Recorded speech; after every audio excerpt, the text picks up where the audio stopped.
सुरुवातीला Pune drunk and drive प्रकरणी एक सर्वात मोठी अपडेट समोर येते। विशाल अग्रवाल याला पुन्हा अटक होण्याची शक्यता आहे। ड्रायव्हर गंगाराम पुजारी याला धमकावल्या प्रकरणी विशालवर सुद्धा गुन्हा दाखल करण्यात आलेला आहे। पुणे पोलीस कोर्टाला आता विशाल अग्रवाल याची पोलीस कोठडी मागणार आहेत।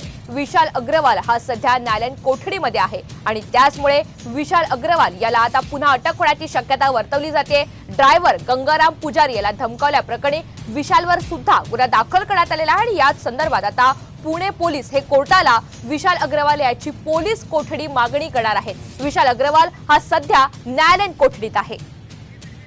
अधिकची माहिती आपल्याला अक्षय बडवे देत आहेत। अक्षय, काय अपडेट आहेत? विशाल अग्रवाल याला पुन्हा अटक होण्याची शक्यता वर्तवली जाते।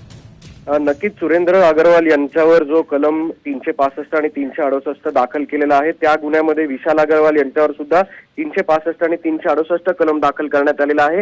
हे तेच कलम आहेत जे किडनॅपिंगचे कलम आहेत। याचाच अर्थ विशाल अग्रवाल यांच्यावर आरोप ठेवण्यात आले की त्यांनी गंगाराम पुजारी जो अल्पवयीन तरुणाचा ड्रायव्हर होता त्याला डांबून ठेवलं, त्याला किडनॅप करून ठेवलं होतं।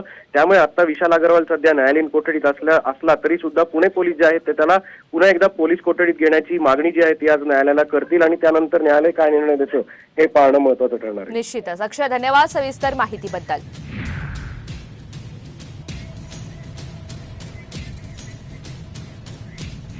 आणि या संदर्भात आणखी एक मोठी बातमी, सुरेंद्र कुमारला पुणे पोलिसांच्या गुन्हे शाखेने अटक केलेली आहे। सुरेंद्र हे पुणे ड्रंक अँड ड्राइव्ह प्रकरणातील अल्पवयीन आरोपीचे आजोबा आहेत। ड्रायव्हरला धमकावणे आणि डांबून ठेवल्या प्रकरणी पुणे पोलिसांनी या संदर्भातली मोठी कारवाई केली आहे। येरवडा पोलिसात गुन्हा दाखल झाल्यानंतर अग्रवाल यांना अटक करण्यात आली आहे। दरम्यान आज त्यांना कोर्टात हजर केलं जाणार असल्याची माहिती समोर येते। सुरेंद्र कुमारला पुणे पोलिसांच्या गुन्हे शाखेने अटक केलेली आहे।